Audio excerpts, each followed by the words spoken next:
Live, local, late breaking. This is Newswatch 12 this morning.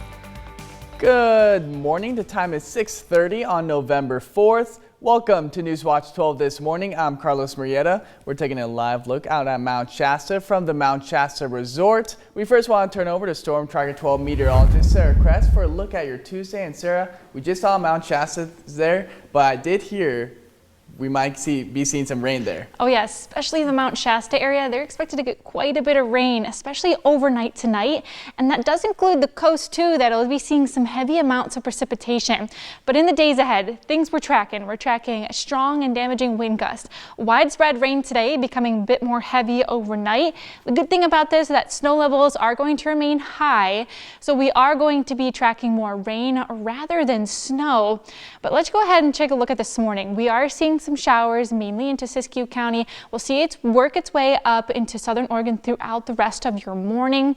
It is going to be a bit more active later today, but this morning heading out the door, you'll notice it is feeling a little bit warmer, especially areas east side where yesterday we were waking up into the 20s. We're at 46 for Klamath Falls, 49 for Montague, 46 over to Medford, 55 along the coast this morning.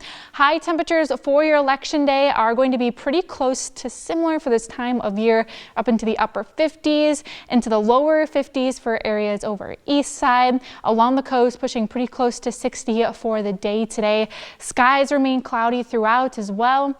Current wind, it is on the calmer side starting off this morning, with the exception being the Shasta Valley, because we are seeing those gusts at 31 miles per hour, and into higher terrain areas over east side, already a bit gusty this morning. But that'll pick up throughout your day today, and take a look at where those peak gusts are going to be. Now this is starting around 4 p.m. today, lasting overnight tonight. With these wind gusts, it is going to make travel tricky into these areas. Also mixed with that rain, not going to be fun to be driving through. So do take that into consideration later this evening. And on top of that, the next few days, we're tracking out wet conditions, and probably not the best idea to head outside into your Wednesday and Thursday, especially if you want to rake out those leaves. You might want to wait until these systems are done, because I don't think there'll be too many leaves left on the trees by the end of this week. I'll have more details though on timing and how much rain we're expecting coming up in your next forecast. And the special election is here, and we're highlighting some of the measures that could have some major impacts in our communities. Measure 15238 could change the future of downtown Medford, and the measure would raise the maximum rate of Medford's transient lodging tax from 11% to 13%. The tax increase would affect those renting locations such as hotels, motels, and Airbnbs for stays of 27 days or fewer.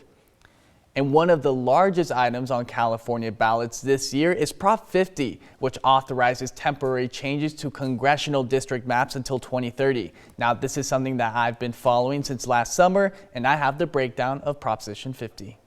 Donald Trump, you have poked the bear, and we will punch back.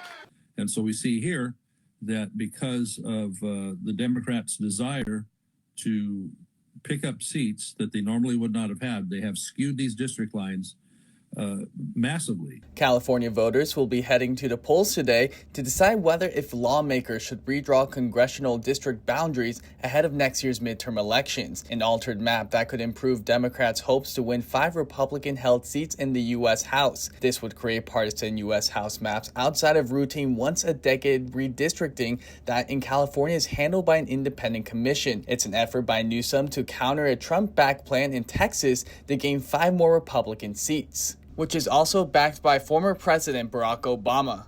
I could not be more appreciative of the work that Governor Newsom and the people of California are doing in saying, stop. This is not how American democracy is supposed to operate. And that's what Prop 50 is about.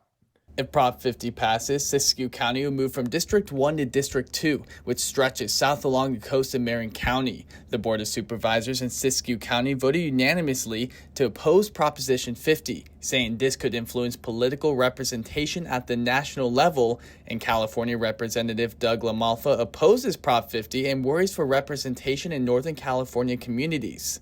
Basically, Bay Area representatives will be covering these areas, and we're not going to be heard anymore. So I'm a farmer in my real life here and surrounded by them, and our voices already having a hard enough time keeping our water supply, keeping what we need to operate our businesses. Same goes with the timber, same goes with mining.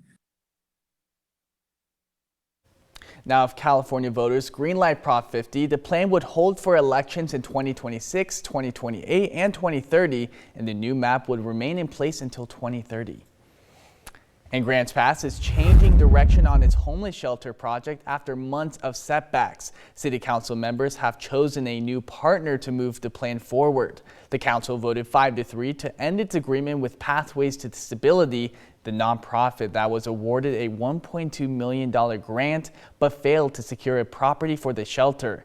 Elk Island Resources will now take over the project, who is required to submit a shelter proposal by November 19th and a property agreement by November 10th.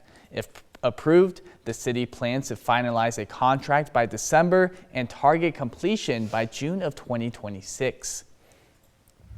And Danny Schofield was back in court for a status check, a process that will continue monthly until her trial, which is set to begin in September 14th of next year. During the status update, the judge asked both sides to begin discussing jury needs. Schofield faces 44 counts of second-degree assault and accused of diverting patients' fentanyl while working as a nurse at Asante. Newswatch 12 looked into 10 separate civil cases she has against her, which cannot be moved forward until the criminal case is resolved. For more information on the Schofield cases, head on over to our website at kdrv.com. And Jackson County District Attorney Patrick Green has filed a contempt action against Oregon Department of Corrections for the unlawful early release of a dangerous sex offender. The DA says Joaquin Cower was released after 36 months, more than 5,000 days earlier than the intended sentence. The DA says 144-month sentence stems from the 4 counts of child sex abuse involving a 14-year-old girl. The contempt action seeks remedial sanctions, including monetary penalties for each day of the contempt and for Cowart's return to custody for the remainder of his sentence. And over in Medford, a car crashed into a power pole yesterday evening, knocking out power and closing a busy road. Now, Newswatch 12 was on the scene as firefighters wrapped up their response. The crash was reported just after 6:15 p.m. on Delta Waters Road. Police say the driver had minor injuries, but the impact caused heavy damage to the power pole. Pacific Power says crews are making repairs, with power expected to be fully restored by 7 a.m. this morning. Delta Waters Road was closed between Springbrook and Foothill, and drivers should use caution and expect possible delays in the area. And as the city of Phoenix expands safety along the Bear Creek Greenway, it's top of the mind for Phoenix police as more residents use the trail for biking and walking. Newswatch 12's Danny Stepanovich joins us live in studio after meeting with the Phoenix Police Chief. And Danny, what did you learn? Thanks, Carlos. Police Chief Derek Bowker told me officers are continuing day and night patrols around the clock, conducting wellness checks, and exploring new technology to keep the trail safe for visitors and homeowners nearby. The Bear Creek Greenway is a quiet stretch of nature, but police say it also requires constant attention. The biggest concern isn't violent crime, but thefts from homes and backyards that sit next to the Greenway. I'm standing in front of a resident's home where their shed is maybe only about 50 yards away from the Greenway, and the only thing protecting their front yard from the Greenway is this 6-foot fence. A nearby resident, Cindy Lyon, had her car and shed broken into earlier this year. So every time my dog barks, I turn all the lights on and, you go look outside. So I put like a little security camera back there and I put a padlock behind my car on the gate. Officers patrol the trail day and night, conducting wellness checks for homeless individuals and cleaning up abandoned camps and litter. The city is also exploring the use of drones to monitor thick wooded areas. It's a great place for people to come, and it's a great asset for the valley to have, and the cleaner we can keep it and make it accessible to everybody, the better off the whole county is going to be. Some neighbors in the community next to Cindy are taking safety into their own hands, launching a neighborhood watch to look out for one another. We've had a couple homes broken into. Over the last couple years, there's more traffic on the Greenway. We haven't had a rash of crimes or anything lately, but it's just being prepared and again being another set of eyes for the police department to hopefully prevent crimes before they happen. Bob says safety depends on teamwork, and the department is asking residents to report suspicious behavior or feedback to their non-emergency line. In Phoenix, Danny Stepanovich.